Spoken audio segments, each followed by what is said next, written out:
Okay, we'll start with this. Well, as you all may have heard by now, Clarissa Shields suffered her first professional loss in the octagon in the cage to Mexico's own Abigail Montez, to which Jake Paul chimed in and said, "I love karma, Clarissa Shields. Congrats to Abigail Montez. Someone get her a Twitter." Below that tweet, he left an image with a caption that reads, "The truth hurts, but it's necessary. Clarissa Shields is a loser in mixed martial arts, and even more so with her prima donna attitude. The fake always get exposed. Losses come when anger and hate take over. Just ask Rousey and McGregor. She spent more time berating Jake Paul than learning jiu-jitsu. She's never been a big draw, and unfortunately for her, she never will be. Amanda Serrano, the parentheses, GWOAT, though, has 30 knockouts in 42 fights, 2-0 in mixed martial arts, both wins by submission. Congratulations to Abigail Montez on the win." Had a bad feeling about this fight. And said as much the day before it, and I'm not the least bit surprised at Jake Paul's reaction time to Clarissa Shields' loss. It was only a matter of minutes before he took to social media to lambast her and jab her the way she's been jabbing him all this time, with the difference being that Jake Paul didn't actually get into many, if any, back and forth situations with Clarissa, if any. Most of this has been one-way traffic by way of Clarissa to Jake Paul, taking shots at him. Clarissa, who replied to Jake Paul's tweets by saying, "Unlike Jake, I fought a real MMA fighter. He has yet to face a real boxer in boxing, but Showtime still will back him, though."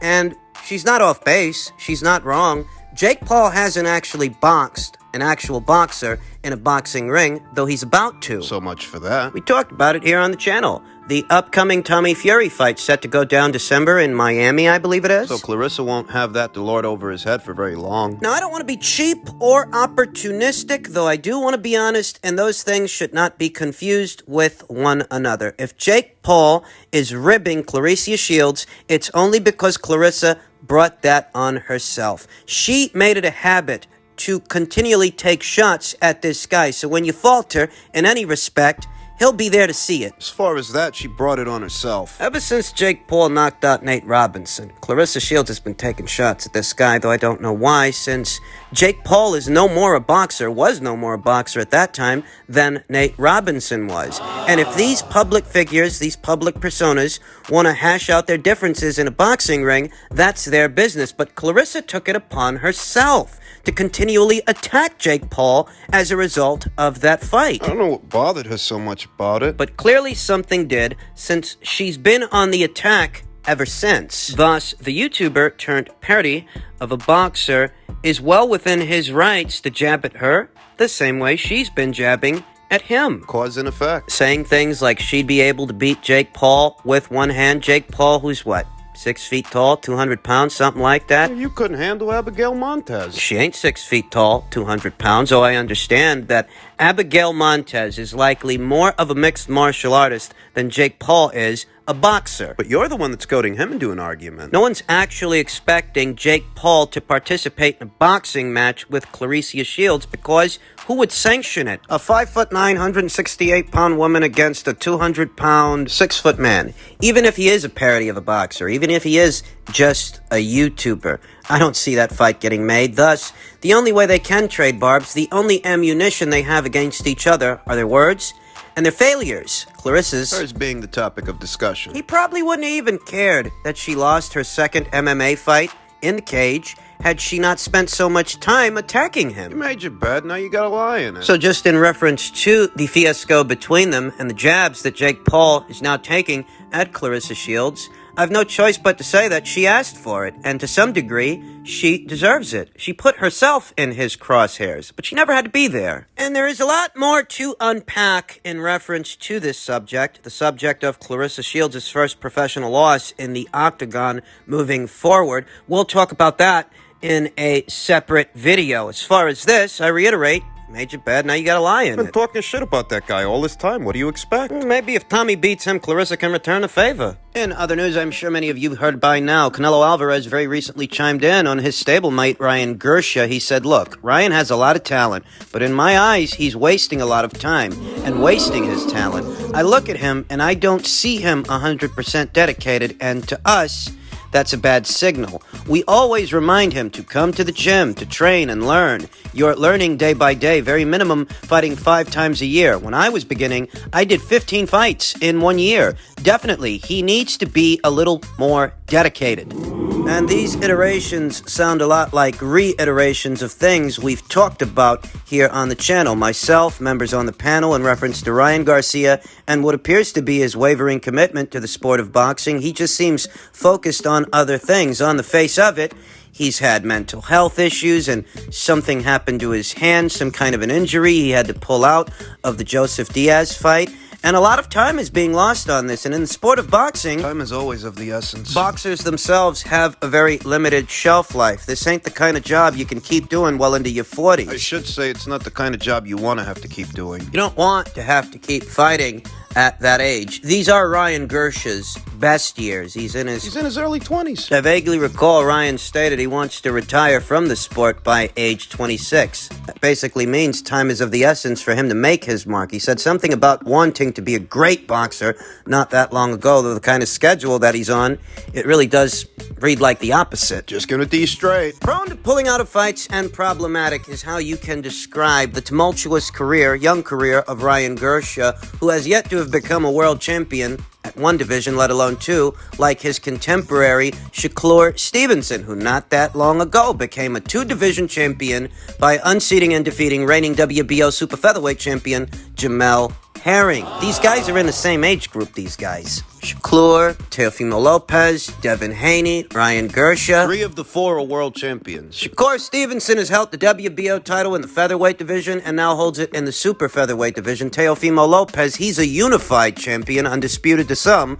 unified to others. And Devin Haney, he's the current reigning WBC world champion, whereas Ryan Don't seem all that interested in fighting for alphabet titles. and he's not so big a name in the sport of boxing to where he doesn't need to go through that trial by fire, that rite of passage, fighting for a world title, defending one. I mean, he's not following in Oscar De La Hoya's footsteps or Canelo's. Canelo Alvarez, whose choice of words is very curious indeed, since we all know the report stated Ryan got injured, and that's why he couldn't go through with the Joseph Diaz fight. Yet in spite of this, It's Ryan's dedication Canelo is questioning. Canelo Alvarez, who would have intimate knowledge of Ryan Garcia's day-to-day comings and goings, them being stablemates and all, he'd have insights that neither you or I have as far as how dedicated Ryan seems or how dedicated he doesn't seem. And from where Canelo Alvarez is sitting, Ryan has a wavering commitment to the sport. He's not putting the time in, grafting in the gym that he should be in spite of being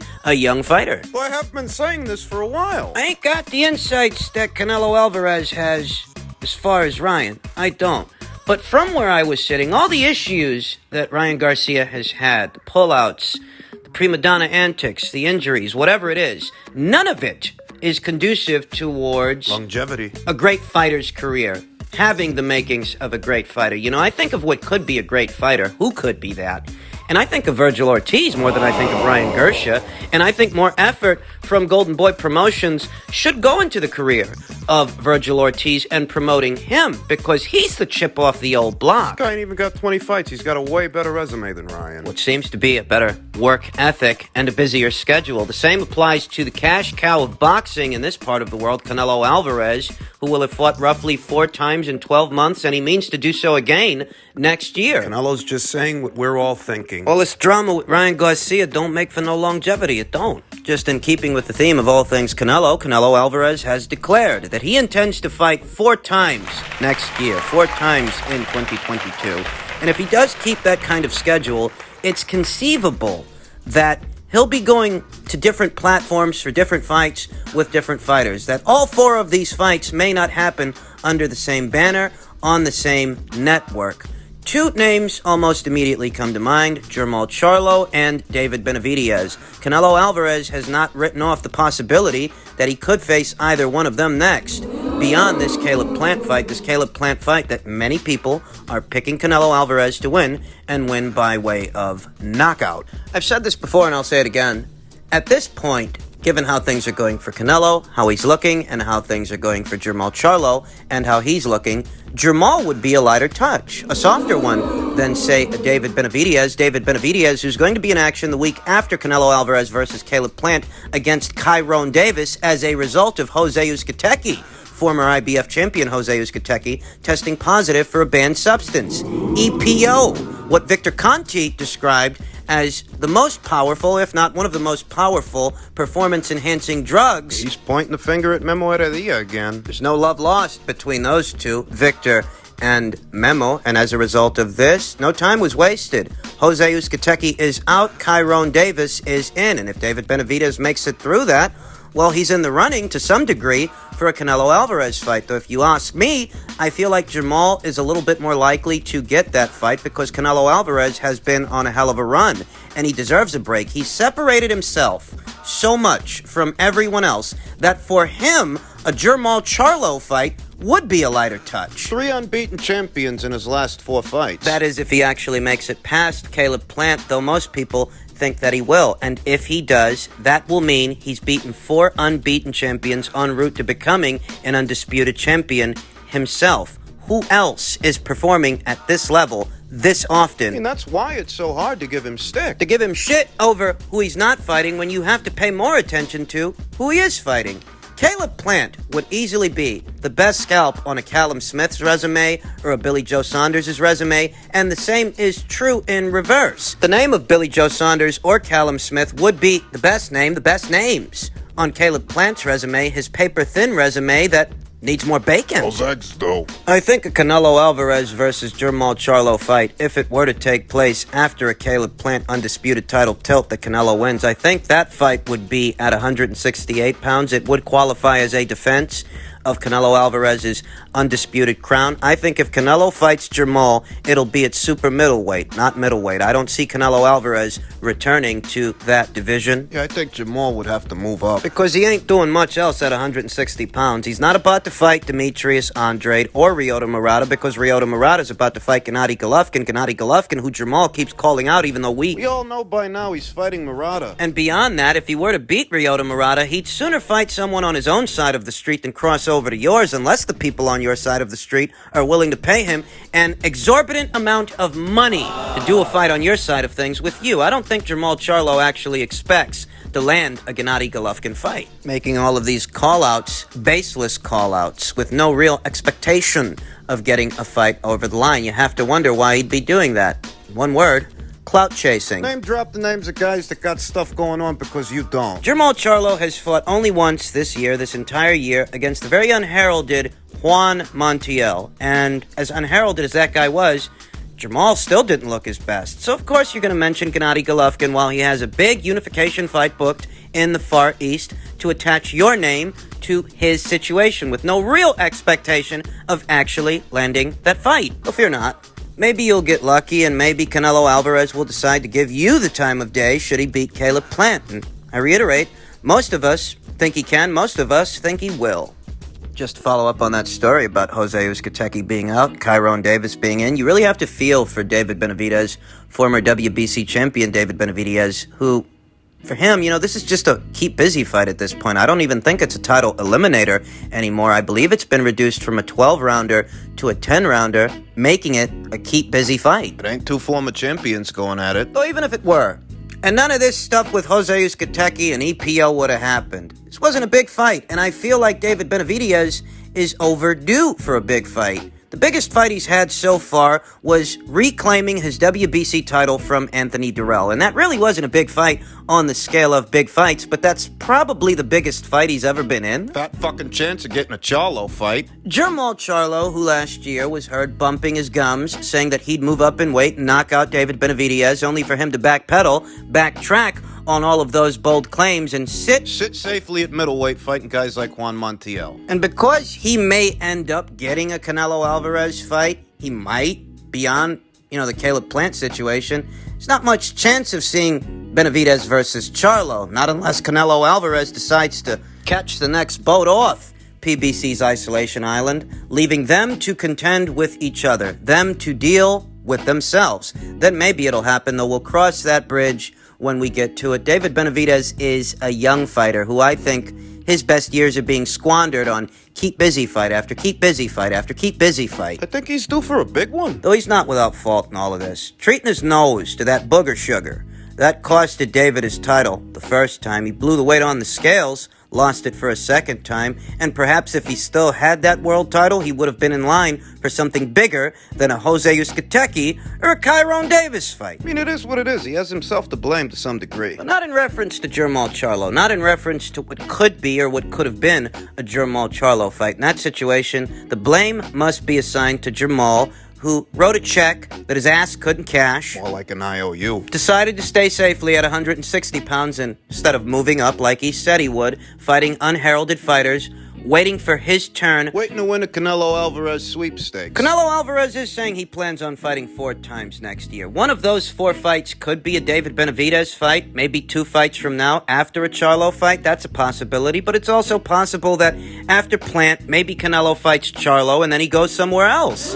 Maybe he goes back to the Matchroom DAZN side of things, touches base with Eddie Hearn now that the streaming app has a pay-per-view option for special events, special fights, and maybe he sees about having a special fight with Dimitri Bivol, or what could be the winner of Bivol versus Buatsi next year. The world's his oyster so long as he keeps winning. The thing is that the guys at super middleweight, Caleb Plant, David Benavidez, all these guys that have been there, they had their chance to consolidate the titles and use each other as a platform to launch their own careers. And for whatever reason, regardless of who you want to blame for it, those kinds of fights didn't happen. All you got was a bunch of guys standing in line, single file, waiting for their turn to fight Canelo Alvarez. So Nobody really stands out. no one has separated themselves from the rest of the pack. Not that long ago, this was a division that had 4 world champions, 4 world titleists, All with their own piece of the super middleweight crown and not fighting each other. and this is the end result.